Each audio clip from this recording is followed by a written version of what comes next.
Yes, students. So, very good morning to one and all present here. So, today we are going to have a discussion with respect to DST using Verilog paper itself. So, we got the scheme of evaluation of that. So, we are discussing with respect to that particular subject scheme of evaluation. So, a scheme of evaluation is a very big, what I can say, nimಗೊಂದು ವರ ಅಂತಾನೆ ಹೇಳ್ಬೋದು. So it is like if you just refer to that, so it will be helpful for you at any point of time, even during your exams also. Right ನಿಮ್ಮ scheme of evaluation ಹೇಳುವಂಥದ್ದು ಒಂದೇ, ಅದು ಬರೀ ನಿಮಗೆ ಅವರು exam ಅಲ್ಲಿ ಕೊಟ್ಟಿರೋ ಕ್ವಶನ್ಸ್ಗೆ answer ಮಾತ್ರ ಕೊಡೋದಿಲ್ಲ, ಅದರಲ್ಲಿ ಇನ್ನೇನೇನು ಕೊಡ್ತಾರೆ ಅವರು, what is that extra that is there in the scheme of evaluation. It is that you can get to know how to represent an answer and what are the things that they are expecting from your side. ಅವರು ಒಂದು ಕ್ವಶನ್ಗೆ ನಿಮ್ಗೆ answer ಅನ್ನ ಕೊಟ್ಬಿಡ್ತಾರೆ, ಅದು ಗೊತ್ತು. So ನಿಮ್ಮ question paper ಏನ್ ಕ್ವಶನ್ಸ್ ಇದೆ ಅದಕ್ಕೆ ಆನ್ಸರ್ಸ್ ಕೊಡ್ತಾರೆ. ಬಟ್ ಅದರಲ್ಲಿ ಅವರು ಹೇಗೆ ಬರ್ದಿದ್ದಾರೆ, ಮತ್ತೆ ಅವ್ರು ಏನೇನ್ ಕೀ ಪಾಯಿಂಟ್ಸ್ ಇನ್ಕ್ಲೂಡ್ ಮಾಡಿದ್ದಾರೆ, ಮತ್ತೆ ನಾವು ಅದ್ರಲ್ಲಿ ಏನೇನ್ ಬಿಡಬಾರ್ದು, ಮತ್ತೆ ಯಾವ್ದಕ್ಕೆ ಎಷ್ಟೆಷ್ಟು ಮಾರ್ಕ್ಸು, ಈ ತರ ಒಂದು ಎಕ್ಸ್ಟ್ರಾ ಮ್ಯಾಟರ್ಸ್ ನಿಮಗೆ ಗೊತ್ತಾಗುತ್ತೆ. ಸೊ ಎಕ್ಸ್ಟ್ರಾ ಮ್ಯಾಟರ್ಸ್ ಗೊತ್ತಾಗಬೇಕು ಅಂದ್ರೆ ನೀವು ಸ್ಕೀಮ್ ಆಫ್ ವ್ಯಾಲ್ಯೂಯೇಷನ್ ನೋಡ್ಲೇಬೇಕಲ್ವಾ.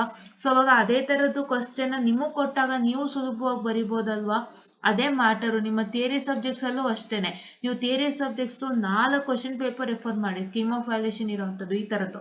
ಸೊ ನಾನೇನು ನೀವು ತೋರಿಸ್ತಾ ಇದ್ದೀನಲ್ಲ, ಈ ತರದ್ ರೆಫರ್ ಮಾಡಿಬಿಟ್ಟು ನೀವು ಏನ್ ಮಾಡ್ತೀರಾ ಅಂತಂದ್ರೆ ರೆಫರ್ ಮಾಡಿದ್ಮೇಲೆ ನಿಮ್ಗೇನಾದ್ರೂ ಹಳೆ ವರ್ಷದ ಕ್ವಶನ್ ಪೇಪರ್ ಇಂದ ಒಂದು ಕ್ವಶನ್ ರಿಪೀಟ್ ಆದ್ರೆ, ಹಳೆ ವರ್ಷದ ಕ್ವಶನ್ ಪೇಪರ್ ಒಂದು ಕ್ವಶನ್ ನಿಮಗೆ ರಿಪೀಟ್ ಆದ್ರೆ, ಸೊ ಅವಾಗ ನಿಮ್ಗೆ ಏನಾಗುತ್ತೆ, ಸೊ ನೀವು ಹೆಂಗು 4 ವರ್ಷದ ಸ್ಕೀಮ್ ಆಫ್ ವ್ಯಾಲ್ಯೂಯೇಷನ್ ರೆಫರ್ ಮಾಡಿರ್ತೀರಾ, ಅದರಲ್ಲೇ ಒಂದು ಕ್ವಶನ್ ರಿಪೀಟ್ ಆಗಿರೋ ಕ್ವಶನ್ ಇದ್ದೇ ಇರುತ್ತೆ. ಸೊ ಆ ಕ್ವಶನ್ಗೆ ಏನ್ ಆನ್ಸರ್ ಬರ್ದಿದ್ದಾರೆ ಅಂತ ನೀವು ಸ್ಕೀಮ್ ಆಫ್ ವ್ಯಾಲ್ಯೂಯೇಷನ್ ಅಲ್ಲಿ ನೋಡಿರ್ತೀರಾ. ಸೊ ಸಣ್ಣ ಸಣ್ಣ ಪಾಯಿಂಟ್ಸ್ ಚೆಕ್ ಮಾಡಿರ್ತೀರಾ. ಸೊ ಅದನ್ನೇ ನೀವು ಇಲ್ಲಿ ರೆಪ್ಲಿಕೇಟ್ ಮಾಡಿದಾಗ ಅಥವಾ ಅದನ್ನೇ ನೀವು ಇಲ್ಲಿ ಒಮಿಟ್ ಮಾಡಿದಾಗ ನಿಮ್ಗೆ ಈಸಿಯಾಗಿ ಫುಲ್ ಮಾರ್ಕ್ಸ್ ಸಿಗುತ್ತಲ್ವಾ. So that is what is one advantage that you have with respect to the scheme of valuation. So ದಯವಿಟ್ಟು ಬರೀ ಆನ್ಸರ್ ಅನ್ನ ನೋಡ್ಬೇಡಿ, ಆ ಆನ್ಸರ್ಸ್ಗೆ ಅಲೌಟ್ ಆಗಿರುವಂತ ಮಾರ್ಕ್ಸ್, ಮತ್ತೆ ಅವ್ರು ಯಾವ ರೀತಿ ಬರ್ದಿದ್ದಾರೆ, ಮತ್ತೆ ಅವರಲ್ಲಿ ಏನೇನ್ ಮಾಡಿದ್ದಾರೆ, ಸಣ್ಣದನ್ನು ನೋಡ್ಕೊಂಡು ಬನ್ನಿ, ಅವಾಗ ನಿಮ್ಗೆ ಅರ್ಥ ಆಗುತ್ತೆ. ಸೊ ಇವಾಗ ನಾನು ನಿನ್ನೆ ಹೇಳ್ತಾ ಇದ್ದೆ, ಸೊ ಕೇಮಾ ಗ್ರೂಪಿಂಗ್ಸ್ ಮಾಡುವಾಗ ಅವರು ಎಷ್ಟು ಪಾಸಿಬಲ್ ಇದೆ ಅಷ್ಟು ಪಾಸಿಬಲ್ ಗ್ರೂಪಿಂಗ್ಸ್ ಮಾಡಿದ್ದಾರೆ. ಮತ್ತೆ ಆ ಎರಡು ಆಮೇಲೆ ಅವರು ಯಾವ್ಯಾವ ಗ್ರೂಪ್ಸ್ ನಿಮ್ಗೆ ಬೇಕು ಬೇಡ ಅನ್ನೋದ್ರಲ್ಲಿ ಚಾಯ್ಸಸ್ ಅನ್ನ ಮಾಡ್ಕೊಂಡಿದ್ದಾರೆ ಅಂತ. ಫಾರ್ ಎಕ್ಸಾಂಪಲ್ C/D ಮತ್ತೆ AD ಅಂತ ಒಂದು ಗ್ರೂಪ್ ಏನೋ ಇತ್ತು ಅನ್ಸುತ್ತೇನೆ. ಸೊ ಆ ಎರಡು ಗ್ರೂಪ್ ಅಲ್ಲಿ ಅವ್ರು ಯಾವ್ದಾದ್ರು ಒಂದನ್ನ ಚಾಯ್ಸ್ ಮಾಡಿದ್ದಾರೆ. ಸೊ ಎರಡು ಗ್ರೂಪ್ ವ್ಯಾಲಿಡ್, ಅದ್ರಲ್ಲಿ ನಿಮಗೆ ಯಾವ್ದು ಬೇಕೋ ಅದನ್ನ ಚಾಯ್ಸ್ ಮಾಡ್ಕೋಬಹುದು ಅಂತ ಇನ್ಫಾರ್ಮೇಶನ್ ಕೊಟ್ಟಿದ್ದಾರೆ. ಸೊ ಆ ತರದ್ದೆಲ್ಲ ನಿಮ್ಗೆ ಸಣ್ಣ ಸಣ್ಣ ಮ್ಯಾಟರ್ಗಳು ಗೊತ್ತಾಗುತ್ತೆ. ಮತ್ತೆ ನಿಮ್ಮ combinational circuit, so combinational circuit ಅಲ್ಲಿ ಎರಡು ತರ ಡೆಫಿನಿಷನ್ ಇದೆ. ಸೊ ಎರಡು ತರ ಡೆಫಿನಿಷನ್ ಅಪ್ಲಿಕೇಬಲ್. ಸೊ ಅವರು ಡಿಫ್ರೆಂಟ್ ಆಗಿ ಬರ್ದಿದ್ದಾರೆ, ಅದನ್ನು ನಾನು ಪ್ರೂಫ್ ಸಮೇತ ತೋರಿಸಿದೀನಿ ಮಾರ್ನಿಂಗ್ ಸೆಷನ್ ಅಲ್ಲಿ. ದಯವಿಟ್ಟು go and check with the morning session. So morning session check ಮಾಡಿದಾಗ ನಿಮ್ಗೆ ತುಂಬಾ ಚೆನ್ನಾಗಿ ಒಂದು ಐಡಿಯಾ ಬರುತ್ತೆ ಅಂತ ಹೇಳೋದಕ್ಕೆ ಇಷ್ಟಪಡ್ತೀನಿ. Right, that's what is one important thing. So ಈ ತರ ಸಣ್ಣ ಸಣ್ಣ ಮ್ಯಾಟರ್ಸ್ ಗಳು ನಿಮ್ಗೆ ಗೊತ್ತಾಗುತ್ತೆ, ಆಯ್ತಾ. So whatever you write, so ನೀವೇನ್ ಬರೀತೀರಾ ಅದು ಎಕ್ಸೆಪ್ಟೆಡ್ ಬೈ VTU ಅನ್ನಕ್ಕೆ ನಿಮ್ಮ ಸ್ಕೀಮ್ ಆಫ್ ವ್ಯಾಲ್ಯೂಯೇಷನ್ ಒಂದು ಮೇಜರ್ ಪಾಯಿಂಟ್. ಸೊ ನೀವು ನೋಡಿದಾಗ ಒಂದು 4-5 ಸ್ಕೀಮ್ ಆಫ್ ವ್ಯಾಲ್ಯೂಯೇಷನ್ಸ್ ನೋಡಿದಾಗ, ಎಸ್ಪೆಷಲಿ ಫಾರ್ ಥಿಯರಿ, ಅವರು ತತ್ತರವರಿ ಬರ್ದಿರ್ತಾರೆ. ಸೊ ನಿಮ್ಗೆ ನೋಡಿದಾಗ ಗೊತ್ತಾಗುತ್ತೆ, ಸೊ ನಾನು ಈ ತರ ಬರೆದ್ರು ಮಾರ್ಕ್ಸ್ ಸಿಗತ್ತೆ, ಈ ತರ ಬರೆದ್ರು ಮಾರ್ಕ್ಸ್ ಸಿಗತ್ತೆ, ನಿಮಗೆ ಐಡಿಯಾ ಬರುತ್ತೆ. ಅವಾಗ ನೀವು will be more confident than enough, right? You will be more confident than enough for that. So that is why please do make sure that you refer scheme of evaluation of more than 3 to 4, especially for theory subjects, so that it helps you a lot and you don't get into any dilemma. And even in problem subjects also ನಿಮಗೆ ಸಣ್ಣ ಸಣ್ಣ matters ಗಳು ಅಂದ್ರೆ ಆ ಪಾರ್ಟಿಗೆ ಎಷ್ಟು marks ಅನ್ನು assign ಮಾಡಿದ್ದಾರೆ, ಮತ್ತೆ ಅವರು ಅದನ್ನ ಯಾವ ರೀತಿ ಸ್ಟ್ರಕ್ಚರ್ಡ್ ಆಗಿ ಬರ್ದಿದ್ದಾರೆ, ಮತ್ತೆ ಅವ್ರು ಏನೇನ್ ಇನ್ಕ್ಲೂಡ್ ಮಾಡಿದ್ದಾರೆ ಅದರಲ್ಲಿ, ಸೊ ಏನೇನ್ ನಾವು ಮಿಸ್ ಮಾಡಬಾರ್ದು ಈ ತರ ಒಂದು ಕ್ವಶನ್ ಬಂದಾಗ, ಸೊ ಏನೇನ್ ಬರಿಬೇಕು ಏನೇನ್ ಬರಿಬಾರ್ದು ಅನ್ನೋದು ನಿಮ್ಗೆ ತುಂಬಾ ಚೆನ್ನಾಗಿ ಗೊತ್ತಾಗುತ್ತೆ. ಸೊ ದಯವಿಟ್ಟು ರೆಫರ್ ಮಾಡಿ, ತುಂಬಾ ಉಪಯೋಗ ಮಾಡ್ಕೊಳ್ಳಿ. ನಾನೇ ತೋರಿಸ್ತಾ ಇದ್ದೀನಿ, ದಯವಿಟ್ಟು ಉಪಯೋಗ ಮಾಡ್ಕೊಳ್ಳಿ. ಸೊ ಇದು ಒಂದು ಪ್ಲಸ್ ಪಾಯಿಂಟ್ ನಿಮಗೆ ಸಿಕ್ಕಿರೋದ್ರಿಂದ ಇದನ್ನ ಉಪಯೋಗಿಸ್ಕೊಂಡು ನಿಮ್ಮನ್ನ ನಾವು ರೀಚ್ ಮಾಡ್ಲಿಕ್ಕೆ ಒಂದು ಒಳ್ಳೆ ರೀತಿಯಿಂದ we are trying to do it and we are also helping you to understand all these things in a better and a clean manner, and we are trying to help you out for cracking your exams in a very easy and a neat manner. So ದಯವಿಟ್ಟು ನಮ್ಮ ಒಂದು intention ಅನ್ನ ಅರ್ಥ ಮಾಡ್ಕೊಂಡು ನೀವು ಹೆಚ್ಚೆಚ್ಚು subscriptions ಅನ್ನ ಆದ್ರೆ, ನೀವು ಹೆಚ್ಚು ಜನ ಸಬ್ಸ್ಕ್ರೈಬ್ ಆದ್ರೆ, ನೀವು ಹೆಚ್ಚು ಜನ ಒಳ್ಳೆ ರೆಸ್ಪಾನ್ಸ್ ಕೊಟ್ರೆ, it is that will be more happier Dhan enough, and it is also that will be more happier than enough if you even comment saying that we are not understanding this kind of things in this particular video, so please do help me out in that ಅಂತ ನೀವು ಹೆಚ್ಚೆಚ್ಚು comments ಅನ್ನ ಕೊಟ್ರೆ ನಾವು ನಿಮಗೆ doubts clear ಮಾಡೋದಕ್ಕೆ we are more happy than enough. And the third thing is that so we'll be more happy than enough if you just message me that I just cracked the exam by seeing your videos ಅಂತ ಅದು ನಮಗೆ ತುಂಬಾ ಹೆಮ್ಮೆ ಮತ್ತೆ ತೃಪ್ತಿಯನ್ನ ಕೊಡುತ್ತೆ. So that is what we require. We are trying to teach you all this, and what we expect from you is that you will clear the subject by seeing all our videos. That is what we expect from you. And please do make sure that if all this want to happen, please do subscribe to our channel and check our videos. So ನಮ್ಮ videos ನ ನೀವು check ಮಾಡಿದಾಗ ನಿಮಗೆ ತುಂಬಾ ಅಂದ್ರೆ ತುಂಬಾ helpful ಆಗುತ್ತೆ, ತುಂಬಾ ಅಂದ್ರೆ ತುಂಬಾ ಬೆನಿಫಿಟ್ಸ್ ಇದೆ. So if you go inside our channel and check with all the videos, you'll see what are the benefits that you are getting in your hands, right?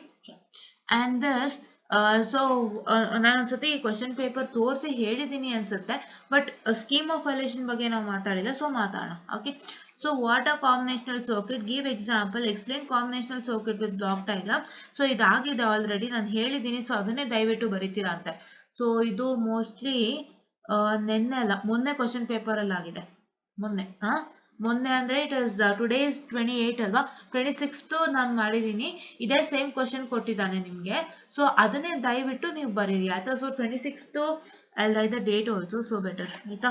So ನಾನು ಈ ಪೆನ್ ತಗೋತೀನಿ, I will write the date 26.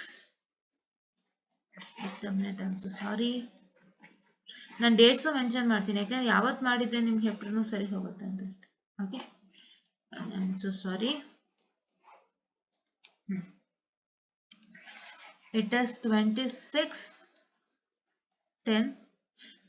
I'm sorry, it is 26/10/23. So 26/10/23 ಇದು ನಾನು video release ಮಾಡಿದ್ನಲ್ಲ scheme of valuation video, ಅದನ್ನ ದಯವಿಟ್ಟು ಹೋಗ್ಬಿಟ್ಟು check ಮಾಡಿ. ಸೊ ಅದರಲ್ಲಿ ವೆರಿ ಫಸ್ಟ್ ಕ್ವಶನ್ ಏನಿದೆ, ಸೊ ಅದು ನಾನು ತೋರಿಸ್ಕೊಟ್ಟಿದ್ದೀನಲ್ಲ ಅದನ್ನೇ ಬರೀತೀರಾ ಅಂತೆ, ರೈಟ್. ನಾನು ಆ ಕ್ವಶನ್ಗೆ ಆನ್ಸರ್ ತೋರಿಸ್ತೀನಿ, ಒಂದೇ ಕ್ವಶನ್ಗೆ ನೀವು ಅದನ್ನೇ ಬರೀತೀರಾ ಅಂತ ವಿತೌಟ್ ಬೈ. ಸೊ ಅದಕ್ಕೆ ಅವ್ರು ಏನ್ ಮಾಡಿದ್ದಾರೆ, ಇಲ್ಲಿ ಮೆನ್ಷನ್ ಮಾಡಿಲ್ಲ, ಇಲ್ಲಿ ಸಿಂಪಲ್ ಆಗಿ ಯಾವ್ಯಾವ ಪಾರ್ಟ್ಸ್ಗೆ ಎಷ್ಟೆಷ್ಟು ಮಾರ್ಕ್ಸ್ ಅಂತ ಹೇಳಿದ್ದಾರೆ, ಅಂದ್ರೆ ಡೆಫಿನೇಷನ್ಗೆ ಎಷ್ಟು ಮಾರ್ಕ್ಸ್ ಅಂತ ಹೇಳಿದ್ದಾರೆ, ಮತ್ತೆ ಎಕ್ಸಾಂಪಲ್ಗೆ ಎಷ್ಟು ಮಾರ್ಕ್ಸ್, ಮತ್ತೆ ಬ್ಲಾಕ್ ಡಯಾಗ್ರಾಮ್ ಎಕ್ಸ್ಪ್ಲನೇಷನ್ಗೆ ಎಷ್ಟು ಮಾರ್ಕ್ಸ್ ಅಂತ ಜಸ್ಟ್ ಮೆನ್ಷನ್ ಮಾಡಿದ್ದಾರೆ. They haven't written any theoretical part in detail. So ಅದು ಬೇಕು ಅಂದ್ರೆ check out the 26/10/2023 video. 26/10/2023 video ಅನ್ನ ಅವ್ರು ಏನ್ ಮಾಡ್ತಾ ಇದ್ದಾರೆ ಅಂತಂದ್ರೆ ಅವರು ಆ ವಿಡಿಯೋನ ನಾನು ಮಾಡಿದ್ದೀನಿ. ಸೊ ಅದರಲ್ಲಿ ಅವರು ಈ ಕ್ವಶನ್ ಅನ್ನ ಕೊಟ್ಟಿದ್ದಾರೆ with detail theoretical answer. So please to make sure that you just check that video with are fail, right. So define canonical form representation and solve the following using canonical form. So canonical form representation ಕೂಡ ನಾನು ನಿನ್ನೆ ವಿಡಿಯೋಲಿ explain ಮಾಡಿದ್ದೀನಿ. So ನಿಮ್ಗೆ 5 definition ಬಗ್ಗೆ ಕೇಳಿದ್ದ, ಯಾವುದು ಒಂದು what I can say combinational circuit, next one is a sequential circuit, next one is a canonical SOP form and POS form definition ನ ಕೇಳಿದ್ರು, ಮತ್ತೆ ಇನ್ನೊಂದು ಪ್ರೈಮ್ ಇಂಪ್ಲಿಕೆಂಟ್ ಮತ್ತೆ ಎಸೆನ್ಷಿಯಲ್ ಪ್ರೈಮ್ ಇಂಪ್ಲಿಕೆಂಟ್ ಕೇಳಿದ್ರು. ಸೊ ಅದರಲ್ಲಿ ನಾವು canonical form representation ಬಗ್ಗೆ ನಾವು ಡಿಸ್ಕಸ್ ಮಾಡಿದೀವಿ. ಸೊ ಡೆಫಿನೇಷನ್, ಸೊ ಅದನ್ನೇ ದಯವಿಟ್ಟು ಬರ್ರಿ without fail, right. And this is what you all know, right. Simplify the following boolean function using k-map. So k-map ಅನ್ನು ಇಟ್ಕೊಂಡು ಸಾಲ್ವ್ ಮಾಡುವಂಥದ್ದು. So this is very easy because this is only up to cell number 7. So cell number 7 ತನಕ ಮಾತ್ರ ಅಂದ್ರೆ it's a 3 variable k-map and the most easiest k-map that you have seen, right? And define the k-map and solve the following expression using k-map. So you want to solve the following expression using the k-map, and this is 4 variable k-map. We'll do this and Kuhn-Mikulski method ಮಾಡಿಲ್ಲ. So ಇವಾಗ ನಾನು ಇನ್ನೂ ಎಷ್ಟು scheme of valuation ಸಿಕ್ಕುತ್ತಾ ನನ್ನ ಕೈಗೆ ಗೊತ್ತಿಲ್ಲ, so ಇನ್ನೂ check ಮಾಡ್ತಾನೆ ಇದ್ದೀನಿ. ಸೊ ಇನ್ನೂ ಸಿಕ್ಕಿದ್ರೆ ನಾನೇನ್ ಮಾಡ್ತೀನಿ ಅಂತಂದ್ರೆ I'll just if something is different, so ಯಾವ್ದಾದ್ರು ಡಿಫ್ರೆಂಟ್ ಸ್ಕೀಮ್ ಆಫ್ ವ್ಯಾಲ್ಯೂಯೇಷನ್ ಅಂತ ಅನ್ಸಿದ್ರೆ ಅದನ್ನ ಮಾಡ್ಕೊಂಡು ಹೋಗ್ತೀನಿ. ಮಿಕ್ಕಿದ್ದೆಲ್ಲ ನಾನು I'll just omitted. ಸೊ ನೀವೇ ಟ್ರೈ ಮಾಡ್ಬೋದು ಕ್ವಶನ್ ಪೇಪರ್ಸ್ ಅನ್ನ ತಗೊಂಡು. ಸೊ ಇವಾಗ ಯಾವ್ದಾದ್ರು ಒಂದು ಥಿಯರಿಟಿಕಲ್ ಪ್ರಾಬ್ಲಮ್ ಇದ್ರೆ I mean that questions had no, so BCD ಮಾಡುವಂಥದ್ದು, ಮತ್ತೆ ನಿನ್ನೆದೊಂದು ಕ್ವಶನ್ ಇತ್ತಲ್ಲ, so majority of the inputs is what I can say the high, so your output will be high ಅಂತ ಒಂದು theoretical question ಇತ್ತು for 7 marks. So ಆ ವಿಡಿಯೋನು release ಮಾಡಿಲ್ಲ ನಾನು. ಸೊ ಆ ವಿಡಿಯೋನ ಇವಾಗ ನಿಮಗೆ ರಿಲೀಸ್ ಮಾಡ್ತೀನಿ. ಸೊ ಅದ್ರಲ್ಲಿ ನೋಡ್ಕೊಳ್ಳಿ. ಸೊ ಆ ತರ ಕ್ವಶನ್ಸ್ ಇರುವಂತ ಒಂದು ಕ್ವಶನ್ ಪೇಪರ್ ಸಿಕ್ಕಿದ್ರೆ ದಯವಿಟ್ಟು ಮಾಡ್ಕೊಡ್ತೀನಿ. ಇನ್ ಮಿಕ್ಕಿದೆಲ್ಲ ನಿಮಗೆ ಕೆ ಮ್ಯಾಪ್ ಇರುತ್ತೆ, canonical, min term and maximum form ಇರುತ್ತೆ. ನಾನು ಆಲ್ರೆಡಿ ಹೇಳ್ಕೊಟ್ಟಿದ್ದೀನಿ. ಸೊ ದಯವಿಟ್ಟು ಕ್ವಶನ್ ಪೇಪರ್ಸ್ ತಗೊಂಡು ನೀವೇ ವರ್ಕ್ಔಟ್ ಮಾಡ್ಲಿಕ್ಕೆ ಟ್ರೈ ಮಾಡಿ. And this is what I tell you, right? Ya. So ಆ ಥರದ್ದಿದ್ರೆ ನಾನು ಮಾಡ್ಕೊಂಡು ಹೋಗ್ತೀನಿ. ಸೊ ನಾನು ಒಂದೆರಡು ಕ್ವಶನ್ ಪೇಪರ್ಗೆ ಎಂಡ್ ಮಾಡಿ this come to Quine McCluskey method. Because Quine McCluskey method ಮಾಡಿದ್ರೆ your model number 1 will be complete without fail, right? Model number 1 complete ಆಗುತ್ತೆ. ಮತ್ತೆ ಕ್ಯೂನ್ ಮೆಕ್ಲೂಸ್ಕಿ ನಿಮ್ಗೆ ಏನ್ ಮಾಡ್ತೀನಿ ಅಂದ್ರೆ ಆದಷ್ಟು ಕ್ವಶನ್ ಪೇಪರ್ ಕ್ವಶನ್ಸ್ ಮಾಡ್ತೀನಿ. I just go back to the same scheme of valuation and I'll just show you the Quine McCluskey method. So ಅವಾಗ ಏನಾಗುತ್ತೆ ಅಂದ್ರೆ ನಿಮ್ಗೆ exam question paper they Quine McCluskey ಕಲ್ತಂಗ್ ಆಗುತ್ತೆ, ಮತ್ತೆ ನಿಮ್ಗೆ ಕಾನ್ಸೆಪ್ಟ್ ಈಸಿಯಾಗಿ ಕಲ್ತಂಗ್ ಆಗುತ್ತೆ. Let me not go to another set of questions from the textbook. ಅದನ್ನ ನಾನು ಮಾಡೋಕ್ಕೂ ಹೋಗಲ್ಲ. Okay, yeah. So now, okay, so now here, so see here, ಇಲ್ಲಿ question number I'm sorry, question number 1b ಮತ್ತೆ 2b ಏನಾಗಿದೆ ಅಂದ್ರೆ ಸ್ವಲ್ಪ mistakes ಆಗಿದೆ ಅವ್ರ ಕಡೆಯಿಂದಾನೆ. ಸೊ ಅದಕ್ಕೆ ಅವ್ರು ಏನ್ ಮಾಡಿದ್ದಾರೆ, modify it and correction in the scheme as follows ಅಂತ ಕೊಟ್ಟಿದ್ದಾರೆ. ಸೊ modify ಮಾಡಿ ಕೊಟ್ಟಿದ್ದಾರೆ. ಸೊ ಅದು ಇದು ಆಯ್ತಾ. So we'll just when you just come to the question, we'll just discuss with respect to that. So 1 ಅವ್ರು ಏನ್ ಮಾಡಿದ್ದಾರೆ ಕರೆಕ್ಟ್ ಆಗಿ ಅಬ್ಸರ್ವ್ ಮಾಡ್ಕೊಳ್ಳಿ. So definition, it is 1m is for 1 marks, example 1 marks, and combinational logic. This diagram ಮೊನ್ನೆ diagram discuss ಮಾಡಿದ್ದೀನಿ. ನಾನು ಹೇಳದ್ನಲ್ಲ 26/10/2023 ಇದು ಒಂದು ಏನಂತ ಹೇಳ್ತಾರೆ ಸ್ಕೀಮ್ ಆಫ್ ವ್ಯಾಲ್ಯೂಯೇಷನ್ ಡಿಸ್ಕಸ್ ಮಾಡಿದ್ವಲ್ಲ ಅವತ್ತೊಂದು ದಿನ. ಸೊ ಅದರಲ್ಲಿ ನೋಡಿ ಇದೇ ಡಯಾಗ್ರಾಮ್ ಇತ್ತು, ಸೊ ಇದೇ ಕ್ವಶನ್ ಇತ್ತು. ಸೊ ಅದನ್ನ ಹೋಗ್ಬಿಟ್ಟು ನೋಡಿ. So this is y is equal to f of x for 1 marks, block diagram explanation is for 1 marks, right? So first ನೀವು ಯಾವ ತರ ಬರ್ದಿದ್ರು ಅಲ್ಲಿಂದ್ರೆ ಡೆಫಿನಿಷನ್ ಫಸ್ಟ್ ಬರ್ದಿದ್ರು, ಎಕ್ಸಾಂಪಲ್ ಬರ್ದಿದ್ರು, ಅದಾದ್ಮೇಲೆ ಈ ಕಾಂಬಿನೇಷನಲ್ ಲಾಜಿಕ್ ಡಯಾಗ್ರಾಮ್ ಬರ್ದಿದ್ರು, ಬ್ಲಾಕ್ ಡಯಾಗ್ರಾಮ್, ಮತ್ತೆ ಅದ್ರ ಕೆಳಗೆ ಎಕ್ಸ್ಪ್ಲನೇಷನ್ ಅನ್ನ ಮಾಡ್ಬಿಟ್ಟು at the last they return this y is equal to f of x. So ಅದನ್ನ ನೋಡಿದ್ರೆ ಗೊತ್ತಾಗುತ್ತೆ. ಸೊ ಕಂಪ್ಲೀಟ್ ಆಗಿ ಅದನ್ನ ಪ್ರಾಕ್ಟೀಸ್ ಮಾಡ್ಕೊಳ್ಳಿ ಆಯ್ತಾ. So the same that was also for 4 marks and that marks distribution was also the same, right? Okay, and this question was been repeated for how many times? 2 times. So 2 times ನಿಮಗೆ questions repeat ಆದಾಗ ದಯವಿಟ್ಟು ಆ questions ನ ಬಿಡೋದಕ್ಕೆ ಹೋಗ್ಬೇಡಿ ಆಯ್ತಾ. that is